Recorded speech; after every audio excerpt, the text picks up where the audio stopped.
Salut les amis, c'est PKLN, j'espère que vous avez la forme. Aujourd'hui on va se refaire une petite analyse du Bitcoin. Encore une fois, c'est le scénario le plus probable dont on avait parlé qui s'est produit, enfin qui est en train de se produire, donc on va regarder maintenant à quoi s'attendre pour la suite. Mais avant ça, bien sûr, si t'es pas encore abonné, je t'invite à le faire, activer la petite cloche pour ne pas rater les prochaines vidéos. Un petit com, un petit like, ça soutient mon taf, ça fait super plaisir. Et allez, suis-moi, c'est parti.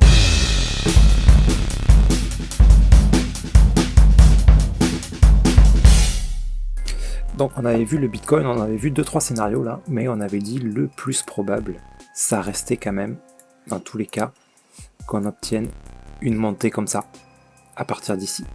Au moins de cette amplitude pour un éventuel A, B, et ensuite C pour nous donner donc ici un running baissier. Impulsion baissière, correction en 3 temps, A, B, C, et on continue de descendre. Ok, voilà. Pour moi, c'était le plus probable. Même s'il y avait d'autres possibilités, en tout cas, voilà, celui-là était bien probable. Par contre, ce mouvement-là haussier n'est pas terminé pour le running. Si on doit obtenir un running, ce qui n'est pas certain, hein, voilà, encore une fois, pour moi, c'est ce qu'il y a de plus probable, mais qui dit probable dit pas certain, bien sûr. Le mouvement n'est pas suffisant, hein, il doit être au moins de cette amplitude-là, enfin, au moins, à peu près de cette amplitude-là. Donc ça va être de l'ordre de ça là. C'est-à-dire, même en considérant qu'il démarre ici, là, au plus bas, on arrive au moins à 22K et des poussières. Donc disons, allez, 22K, parce que c'est pas non plus à 1% ou 2% près. Hein. Donc, voilà, on va commencer à se méfier vraiment vers 22K. À partir de là, pour moi, il y a deux scénarios possibles.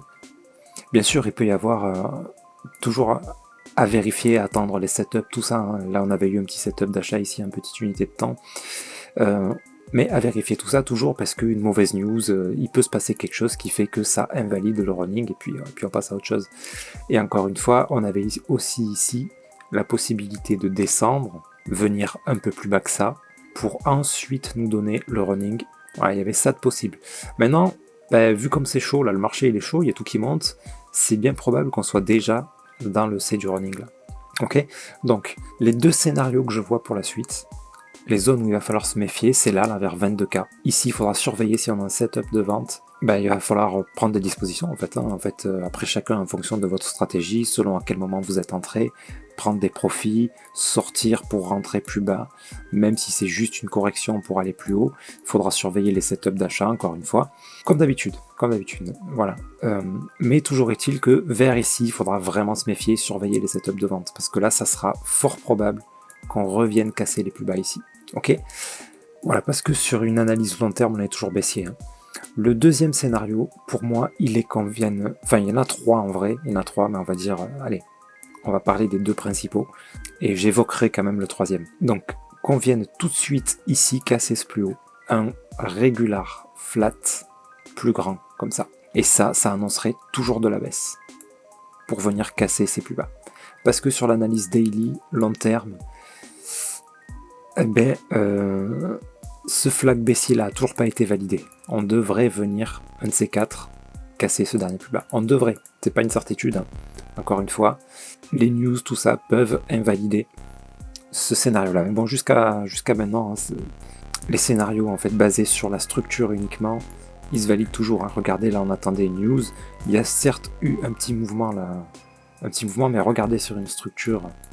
En fait, on la voit même pas la news, quoi. Elle n'a rien fait du tout cette news. Donc voilà, on s'en tient à la structure, on avait dit ici, tant qu'on n'a pas cassé ce plus bas, on attend un running, c'est ce qui s'est passé. Le running a eu lieu, on a cassé le plus haut, donc on doit attendre la suite maintenant pour rentrer.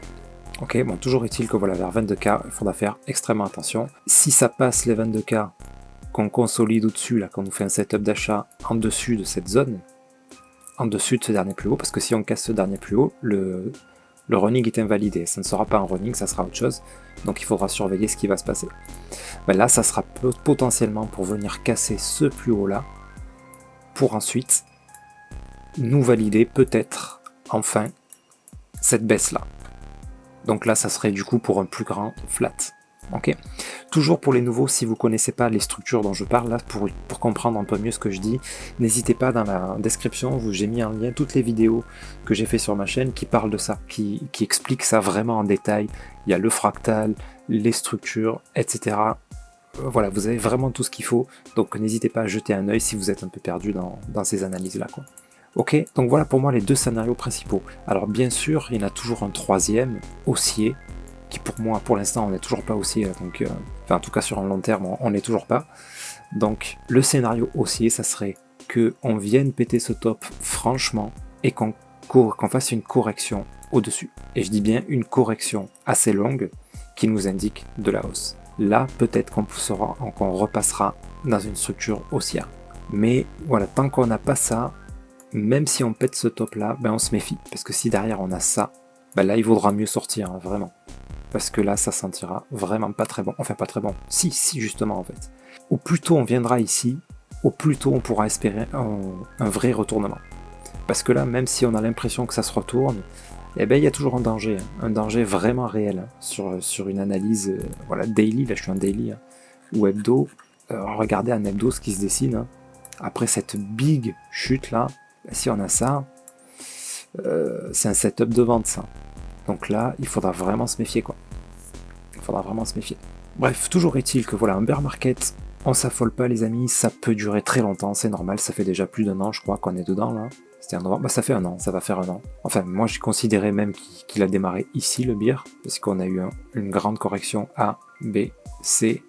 Sauf qu'au final, c'est peut-être pire que ça, c'est peut-être juste ça le A, pour avoir un B et un C, donc voilà. Ça peut durer vraiment encore longtemps. Et longtemps, c'est relatif. Sur un investissement, 1 an, 2 ans, c'est pas grand-chose. Hein. Quand on investit, c'est pour du long terme. Hein. Et puis pour ceux qui font du trading, ben, on peut choper tous les petits moves, qu'ils soient baissiers ou haussiers, donc on s'en fout en fait qu'on soit en hausse ou en baisse, ça n'a pas d'importance. Mais voilà, pour les investisseurs en tout cas, ben, 1 an, 2 ans, c'est bien, ça permet d'accumuler une belle position pour que le jour où ça monte, si dans 3 ans vous faites un x5, x6, ben, ça fait plaisir quoi. Sur 3 ans, ça fait quand même un rendement énorme comparé à ce que les intérêts peuvent nous être proposés dans une banque. Voilà, ça fait un rendement énormissime. Donc bref, tout ça pour dire, on garde patience, on s'énerve pas, on accumule petit à petit, et puis voilà, moi c'est ma vision des choses en tout cas. Et voilà, tous les setups, tout ce qu'on a vu, ça s'est validé, là le running a eu lieu, tout ça, bon bref, on est content, et même sur BNB, on avait parlé donc du BNB, l'éventuel setup d'achat là, ça a été exactement ce qu'on a dit, ça a été donc un flat qui a mis un peu plus longtemps à se développer. Ici, en petite unité de temps, j'imagine qu'on a eu des setups d'achat. Du coup, j'ai même pas regardé parce qu'en ce moment, moi, je suis plus sur l'investissement, le trading. Je m'en fiche un peu. Ouais, ah oui, il y a eu celui-là, là, mais bon, celui-là, il a été validé. On avait possibilité de prendre un petit profit là, mais ça, je crois que je l'ai vu dans la dernière vidéo. Au final, on est redescendu. Ici, qu'est-ce qu'on a eu? Ouais, là, les setups, ils étaient pas très beaux là. Ils étaient pas très beaux, c'était vraiment une toute petite unité de temps. Vous voyez, je suis en 15 minutes là, c'est même pas flag qui a un setup quoi. Donc bref, il n'y avait que celui-là ici, là, avec un stop loss ici. Mais comme on avait pété le plus haut, on aurait mis un break-even, bref, là c'était chaud pour le choper, celui-là, c'était assez chaud. Que par là, celui-là, qui était un beau petit setup, celui-là aussi. Mais bon, c'était pour jusqu'à ce top qu'on a pété, vous voyez, tout de suite après on s'est retourné, donc il n'y avait pas grand-chose à prendre. Mais au final, on est reparti après ensuite à la hausse, donc voilà. Toujours est-il que sur le BNB, si on veut rentrer là, moi je dirais prudence. Puisqu'on a quand même une méga impulsion là, qui à un moment donné devrait être corrigée. Hein. Donc moi je vais plutôt attendre la correction de toute cette impulsion en 4 heures là, avant de faire quoi que ce soit. Vous voyez, on va attendre au moins quelque chose comme ça quoi, avant que ça continue. Ça peut continuer à monter encore hein, comme ça. Mais derrière, voilà, on aura sans doute au minimum un running. Enfin voilà. Au moins, on connaîtra la direction. Là, pour l'instant, on ne sait rien. On a juste une impulsion. Ok, les amis. Bref, voilà, on s'affole pas. J'espère que... Je sais pas si vous avez remarqué le band, là, qui a fait une excellente explosion. Moi, j'étais dedans. J'ai fait du DCA dedans depuis un petit moment. Donc là, il y a eu les positions qui ont été prises. Là, ça fait vraiment plaisir. On a obtenu un x3. On est monté jusqu'à 3,60, un truc par là. Donc, cool. Beau projet, ça. Très beau projet, le BAM. Ça faisait un petit moment que j'attendais qu'il remonte. Donc voilà, attendons la correction maintenant de voir ce qu'il va nous donner. Mais voilà, intéressant. Bien sûr, maintenant c'est trop tard pour acheter. Hein. C'est trop tard. Il fallait acheter évidemment dans la zone où on était tout en bas, où ça traînait depuis longtemps. Et puis voilà quoi, accumuler. Encore une fois, hein, pour les investisseurs, vraiment la puissance du DCA quoi. Moi j'ai commencé à acheter du band pour le coup, j'ai pas fait de trading dessus, mais alors absolument pas. J'ai commencé à acheter, il était par là vers 6 $, je crois. Entre 6 et 7 $. Ça devait être par là, quoi. J'ai commencé à en acheter là. Un petit peu, vous voyez. Pourquoi j'ai acheté là? Non, ça devait être à la cassure de ce bas vers 4 $. J'ai dû commencer à acheter. Bref, je sais plus. Mais vraiment plus haut que maintenant. J'ai commencé à acheter là. Et puis j'ai continué. J'ai racheté un DCA. Un petit peu à chaque fois qu'on cassait les plus bas, j'ai racheté. Là, j'ai racheté. J'ai racheté par là, je pense. Et j'ai encore un peu racheté ici. Et là, j'étais blasé. Parce que je m'étais dit que j'allais en racheter. Genre, on était là. J'ai pas eu le temps de le faire. Que bim, ça a pété. J'ai dit, bon, ben là, par contre, j'achète pas. Bref, tout ça pour dire que la puissance du DCA, c'est que malgré le fait que j'ai commencé à en acheter beaucoup plus cher que ce qu'il est aujourd'hui, ben, je suis passé en positif. Là, je suis encore en positif sur ma position. Donc voilà. Quand on veut pas se prendre la tête, qu'on ne sait pas lire une structure, qu'on fait pas du trading, eh ben, juste de faire du DCA, à des points quand même un petit peu stratégiques, bien sûr. Faire du DCA, quand on vient de faire un pump comme ça, moi perso, j'attends qu'il y ait une correction, voir ce qui va se passer avant de racheter. Je rachète à chaque fois qu'on a des chutes en fait. Et puis au final, voilà, on se retrouve vite en positif, il suffit d'un seul pump comme ça, et mon compte est repassé en positif sur le band. Et voilà, s'il monte à 5-6 $, là je commencerai à prendre des profits parce que ça commencera à être des profits intéressants. Et s'il redescend, ben, je continue mon DCA tranquillement.